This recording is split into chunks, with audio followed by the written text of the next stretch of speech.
This week, I'm joined by Matt Alderman. We're going to discuss funding and M&A happening today in security, such as Elevate Security announces a funding round, Armorblox, Bandura also announcing a funding round, and more. In the enterprise security news, Capsulate has expanded its product portfolio to account for PCI DSS. BitSight has unveiled peer analytics. Imperva has announced autonomous application protection capabilities. Sounds fancy. Synopsys launches a Polaris software integrity platform. Stay tuned for all that and more on this episode of Enterprise Security Weekly. This is Security Weekly, for security professionals, by security professionals. Broadcasting live from G-Unit Studios in Rhode Island, it's the show where we talk security vendors and aren't afraid to name names. It's Enterprise Security Weekly. Signal Sciences secures the most important web applications, APIs, and microservices of the world's leading companies, protecting over 7,500 applications and 150 billion production requests per week. Signal Sciences' next-gen WAF and RASP help companies increase security and maintain site reliability without sacrificing velocity, all at the lowest total cost of ownership. Signal Sciences' patented technology protects any application against any attack, with integrations into any DevOps toolchain. Signal Sciences, demand more from your WAF. Learn more at signalsciences.com/PSW. Are you worried about PCI compliance? Does your development team understand or care about security? Are you ready to face a breach of your customer's sensitive data? See the worst that can happen before it does. Black Hills Information Security can help you help management see the future. Email consulting@blackhillsinfosec.com to find out how a web application penetration test can mitigate the risk before you go live. Welcome to episode 128 of Enterprise Security Weekly for February 27th, 2019. I'm, of course, your host, Paul Asadorian, joined here in studio by none other than Security Weekly CEO, Mr. Matt Alderman. Thank you. It's always fun to be in studio. That's right. It's the calm before the storm. It's the week before RSA. Big week. Big week next week. So getting all of our stuff together. That's right. That's right. Couple of announcements. Ocean is hosting the Rhode Island Cybersecurity Exchange Day on March 13th at the O'Hare Academic Building at Salve Regina University in Newport, Rhode Island. Go to ocean.org/events. That's OSHEAN.org. Secure World Boston is hosting their 15th annual conference, March 27th through the 28th, at the Heinz Convention Center in Boston. Security Weekly listeners can save $100 off by visiting secureworldexpo.com and using the code SecurityWeekly. I like that code. It's a good code. So I think do I need to read this now or next? That's next. Now we're going to talk about funding news. Yay. It was interesting. There were 9 funding and mostly funding. Well, there's a couple of articles in there, but I had 9 articles for this segment, 9 articles for the next segment. Yeah, the first one's a little bit of an overlap. We did cover Elevate a little bit, but I figured you wanted to cover. We did? Yeah, I did a little bit last week. When I was out. Yeah, you were out last week. Okay, well that explains why I'm like, why is there so much news? I forget when I'm out for a week that it accumulates. Yeah, Elevate Security announced an $8 million Series A. Yeah, this is Masha's company. Yeah, we've intervied her a few before. times. Yeah, so we talked a little bit about this one last week. They got funding to continue this their behavior, human behavior. Employee security platform. So official funding. They've got some interesting customers already using the platform. This obviously will help them probably continue to scale and grow the business. It's a very interesting space. We talk a lot about kind of those next evolutionary security pieces. Obviously, we as humans and users are fully prone to doing all kinds of crazy stuff. Right. And so there's also a couple others in here that you're seeing more of a focus on the user and behavior and trying to help protect, I think, one of the weakest links in security, which is we the humans, because we like to click on the link. Yep. And it's interesting because it's not like a product, so to speak, that you would implement for defending your network, right? But it does accomplish the same goal. Exactly. K2 has gathered a $6 million seed round. Yes.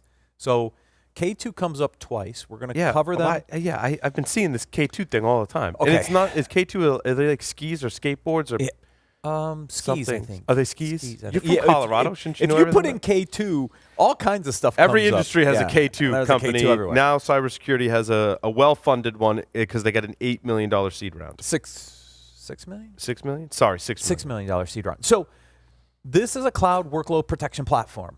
And so I went and dug in a little deeper because this is a space I track a lot on cloud applications and container security, et cetera.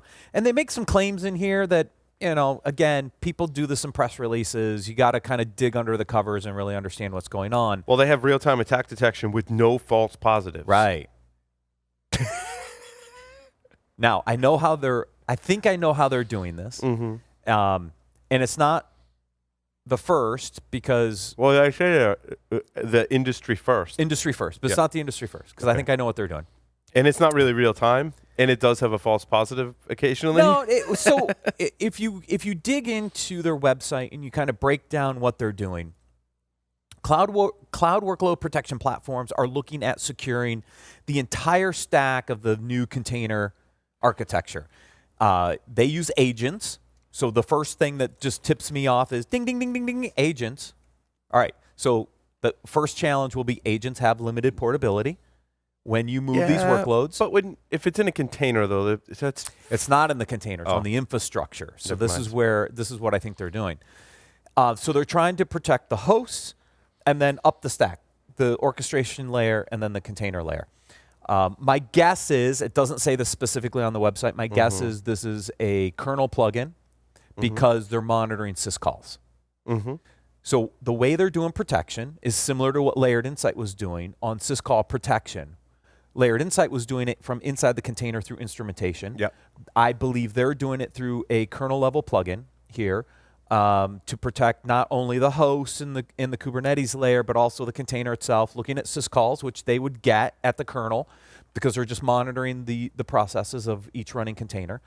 And what they're doing then is doing things like blocking shell commands from executing, which is an attack path that people would use to exploit a container. Layered Insight was doing this for years, but within the container. So I wouldn't say industry first. I think we're going to see some more around these cloud workload protections. Everybody's trying to figure out how to secure this new infrastructure with Kubernetes and containers and everything.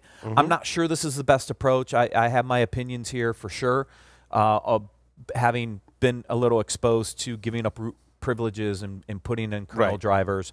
They have limited portability, some other things. They got a good seed round. And I'll cover all this in my talk at RSA. Yeah. That's that same talk. Yeah, same kind of discussion, right?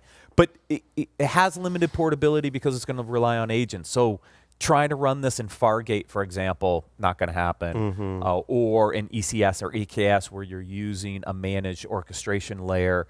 But if you're running... The danger is if you put it in a privileged container, if an attacker takes over the privileged container. Yeah. Or if your hosting provider even allows the privileged container. Correct. Okay. And the same with the kernel kernel plugins, right? It's the same thing. Is Amazon going to give you access to the underlying EC2 host to actually load these agents? Maybe if they give you your own cloud. But as part of a platform as a service, that's that's not typically the case. That's if you're paying Amazon a lot of money. I would Exactly. imagine. So they're not... Privileged containers has its issues, and the run C vulnerability that we've been talking about for 2 weeks is the exact reason why privileged containers are so dangerous in this space, because you're giving up root privileges. Kernels are a little safer, but they do have some limitations when it comes to portability. They're competing in a pretty crowded space already. You have Cloud Passage, Encapsulate, and LSeed, and a bunch of other guys that have been funded for a while in this space. We'll see what kind of traction they get. But the approach does have some limitations, in my opinion, just based on what I could find from their website. Sweet. So we're going on to the next story then. All righty. Bandura, Colombia-based Bandura Cyber raises $10 million in venture funding. Did we cover this one already too? No, we have not. This is brand new, actually. Brand new funding. So Bandura, based in Baltimore, Yeah, because the Howard County Times is the one that the link that I found for this, and just their website is Baltimore Sun website is pretty terrible. There was like a video that was trying to load. My browser crashed. It was very scary. Well, I'm now doing forensics on my browser. This is a company we know pretty well. Yes, we've had Bandura on. Ron Gula is one of the seed investors. He's in this round as well. What I like about what Bandura is doing is this threat. They call it a threat intelligence gateway, or threat. It's really a threat prevention gateway. What it's doing is it's taking known threats and actually blocking them before they hit your firewall. And so what Bandura is doing in this is they're really offloading some of the work of the firewalls by doing a very effective job of known threat, and being able to block those known threats allows your firewalls to perform and scale a little better. I think this is a very interesting space to augment some of the challenges with firewalls and firewall performance.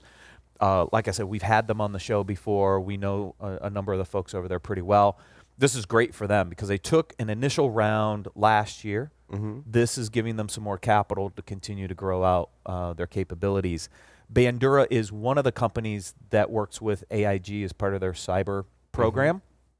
And people who sign up for AIG cyber program, I believe, can get access to one of these threat intelligence gateways as part of that program to really help them with some threat blocking. Yeah, the performance is really interesting to me when you think about enterprise level firewalls that, if they're on the internal network, could be as much as 100 gig today. And then you think about the processing power required to do that. Then you start putting stress and load.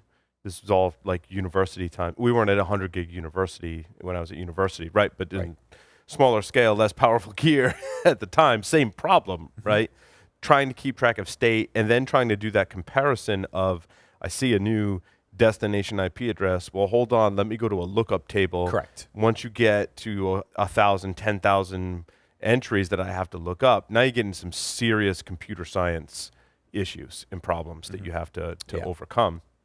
And taking that off the firewall and putting in a dedicated platform, I think, is the way to go. I think that's where some of their patents are the ability to do these comparisons at scale and speed that they do, which from a computer science standpoint is a pretty amazing feat. Yeah, so organizations that are struggling with trying to do certain domain blocks and other threats that are coming in, and you're already kind of at the max of your firewalls, you could spend a lot of money to upgrade your firewalls and try to do this, or by putting in this layer on top of it, you can get rid of all that noise before it even hits your firewall. And let your firewall do what the firewall is supposed to do, is say, okay, should I allow this connection, not allow this connection, of more valid connections, instead of dealing with all the other traffic that's coming into your firewalls. I like what these guys are doing. Armorblox. Yes. Did we just interview? We interviewed the CEO on Business Security Weekly on Monday. I thought so. Yes. Because I get the there's a lot of name collision. Armors and in blocks the space out there, yes. V-Armor is another one. V-Armor is another one. Okay. That's in the application space. Okay. Armorblox, so the interview we did on Monday is about the human layer. And this is where they're using natural language understanding to help with both email phishing and email security and data loss prevention. So that interview was on Monday on BSW with the CEO. They took a big initial round, came out of stealth last week, obviously working on towards some activities for RSA next week. But I really like what they're doing is we talk about ML and AI a lot, right? And everybody's like, oh, I've got this AI-based thing, but nobody knows what they really, really do. This is actually an implementation of natural language understanding, which is a subset of natural language processing, which is a subset of artificial intelligence, to actually solve some very specific security use cases around email and data. And that's why I like what they're doing is here's someone not just saying, hey, we're this AI company. They actually get into specifics of how they're doing it. This is how I think you talk about AI and ML is specific examples of how you solve problems with it. Bishop Fox closed a $25 million Series A. Yeah, so Will Lin was actually leading parts of this discussion. So I know the co-founder and CEO, Vincent Liu. I met him a while ago when I was at like a Sans pen test event and stuff. And he presented on pen testing. He was really good. Yeah. So what? And so I believe that's the same. It's got to be the it same is. Vinny Lou. Yeah. Okay. So Bishop Fox, pen testing, security, penetration testing company. I knew this was kind of brewing under the covers. I didn't know who it was. They say until they're the largest announcements. private professional services firm focused on offensive security testing. Yes. What they're doing, I believe, is what this funding's for, is to actually automate aspects of what they're doing in some of those penetration testing offensive services. They've obviously have a good reputation, some very large customers, from my understanding, of that use them. And what they're trying to do is use technology to augment aspects of the penetration tests and some of these offensive services. Forgepoint, which everybody would know primarily probably is Trident Cyber. They rebranded and renamed themselves last year at RSA. So this is Don Dixon and Alberto Yepes and Will Lin, one of the big VC firms in the cybersecurity space. They're the ones that brought this capital together to accelerate some of that. Gotcha. Our friends at Obsidian. Yes. Funding round. Yeah, Ben actually sent me an email today. Congratulations to the whole team at Obsidian and to everyone who we're talking about today getting funding. Obsidian is what they're calling their next generation enterprise identity. Yeah. And like I said, we're going to see a lot more movement in the identity user security side. And what you are starting to see is an evolution of enhancements. We all know username and password is horrible. We've had, and no one's come up with a better way to do it yet. You're starting to see some interesting innovation in this space as the perimeter shifts, right? Away from the network and in the firewall perimeter, really to the combination of the human, user and the app. This is where we're moving as an industry, right? I mean, if we think about what we do on our phones every single day, I am a user on my phone interacting with an application on my mobile device. I am not inside a perimeter. Yeah. Right? So that perimeter is shifting to me, the user, my device, and the applications I'm using on that device. And so identity plays a bigger role, I think, going forward in this new realm of where security is going. Robert Graham at ErrataSec, the infamous blogger, Robert, is a nice guy. He's come out here to Rhode Island to speak at a conference, among many other things. He wrote an article on Monday, and basically someone asked a very basic question about TCP, and Robert took the opportunity to explain the entire history of how the first network was really the phone system, and in the phone system, every hop essentially had to interact with the data that was being passed in some way. The revolutionary thing about TCP, TCP/IP is that each hop can basically be a dumb hop and just help my data to get to the next, to its ultimate destination.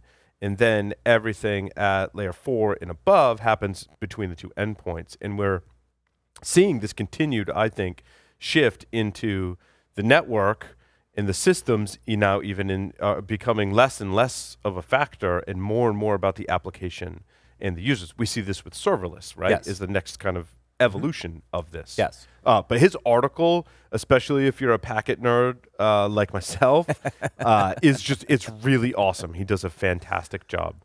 And I don't even think I finished reading it. I got to go back and read it again, probably talk about it in more detail on tomorrow. Yeah, but you should check that out. It's called A Basic Question About TCP. Alrighty. Next up is the top M&A. 9 cybersecurity M&A deals of 2018 and 2019 so far. Now, their number one is also my number one. Yeah. Maybe of all time in cybersecurity is the $2.35 billion acquisition of Duo Security by Cisco for just so many reasons that we've talked about. So many reasons, yes. Yeah.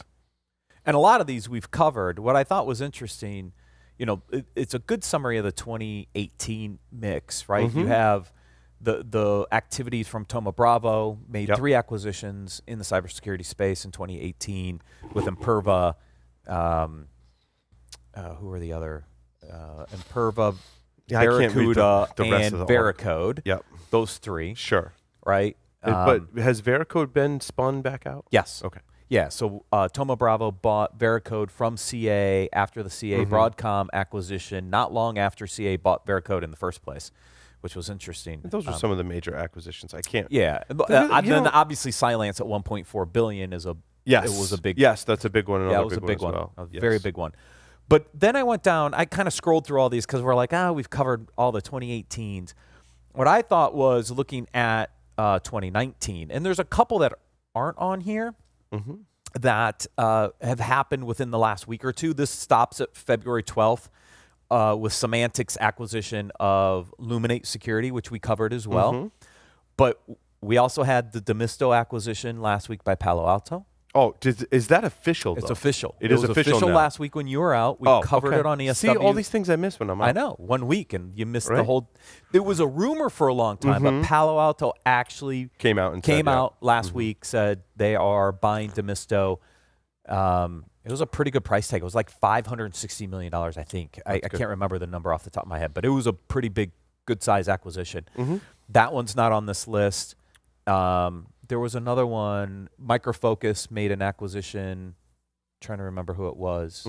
They bought Interset to augment both ArcSight and one of their other their database. Whose database? So when HP spun a bunch of assets over to Micro Focus, so the entire security portfolio, which included ArcSight, and then also some of their database analytics I don't remember stuff. what. Was it Vectra? Vectra AI is a security company. No, but, I'm trying to remember. I can't remember the database, but I can't remember HP's database. So they either. bought IBM's Interset. database was DB2. I mean, they had others, I believe, Yeah. too, but DB2 was their main one. HP had similar. yeah, some other ones. It was their big data database. But Interset was bringing some UEBA Yeah. and analytics capabilities that would augment ArcSight, and then also some of that they were trying to use in their big data analytics platform as well. So those 2 aren't on this list that were in the last couple of weeks. You know, Carbonite buys WebRoot. That was a few weeks back. That's another big acquisition. WebRoot's been around for a while. They're headquartered up north in Colorado, up in Broomfield. That was a pretty big acquisition by Carbonite. So taking endpoint security with Carbonite being a backup company, trying to bring those portfolios together. So some good activity already this year. We covered the Checkpoint one, which ForceNock, which moves them into the application security side. Really good move, I think, but for Checkpoint.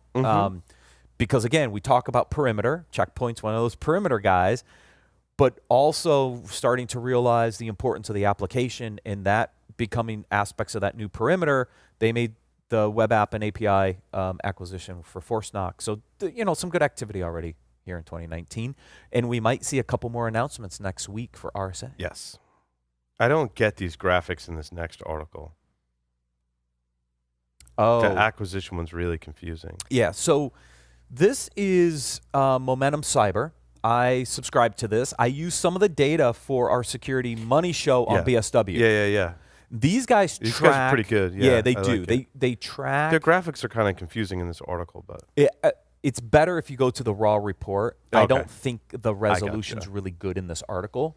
well, I don't get what is this with all the how do you know who's Oh, it talks about the different the different buckets of it's who's just acquiring. okay. Yeah, it's kind of their quadrant that says who's doing private equity, who's doing VC, who's doing M&A. They're trying to create a single matrix of what deals are going to private equity firms like Thoma Bravo versus a venture capital firm like Forgepoint or somebody like that versus M&A activity. So they're trying to break all that down. But these guys are great. And they break it down by sector. So I think we observed this in 2018 that M&A and financing for the sector within security of identity and access management was up there as number one. We talked, ad nauseum about all these companies last year. And security consulting and services, certainly. Hybrid cloud, IoT, and ICS. big areas of growth. Zero trust in general, that it comes out Different in forms, forms. You have Yep. zero trust, app, identity, and networking components there. And then they did a stock analysis too, which is, as you said, you got some of your data from. Yeah. The top 5 performers in 2018 were Okta, up 149%, and then down from there is Zscaler, SecureWorks, CyberArk, and Rapid7. 4 of which are in the Security Weekly 25 index. Gotcha. SecureWorks isn't, because SecureWorks is still, It's because of the way it spun out from Dell, I think it's a tracking stock. It's not easy to get that much info. It's hard to track interesting. SecureWorks separately in the index side. And so I don't track SecureWorks, even though they're a pure play, just because I have difficulties finding some of the data around them to really keep the index in check. But the other 4 of the 5 are included in our Security Weekly 25 index that we talk about quarterly on BSW. Yeah, Rapid7 up 67%. CyberArk up 79%. Some good growth for some of these security startups. Seeing that makes me want to go do the stock market thing again. But then I think about we do it. The stock market thing. We're doing it quarterly now. See? No, I mean, it makes me want to invest. Oh, invest. I mean, Okta up 149%. That's a pretty good return if you got in and got out at the right time. You're right. It is. But getting in and getting out at the right time is the whole thing about being successful in the stock. If anyone could do that, not everyone could do that, obviously. Obviously. Yeah, it's hard because these companies. It's easy to look back and go, wow, I should have invested in Okta. Yeah. And I don't know if they measured them from January to December. Yeah. Remember, the market took a big dive in December.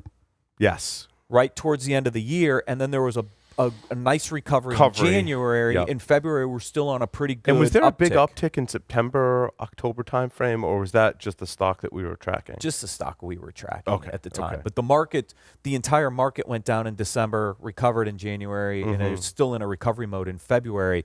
And so you got to look at I didn't look at the timeline for these percentages. I'm assuming it was all of 18. And remember, there's a couple companies here that came out in 2018. So Tenable and Carbon Black and others wouldn't have a full year's. So I wasn't really 9 and 9 because I had the K2 story in there twice. Yeah, you had it from a product launch and from a funding announcement. So this is the product launch, which we're going to talk about next. Correct. Sweet. Alrighty, so let's do that. Let's take a short break, come back, talk about enterprise security news. Stay tuned.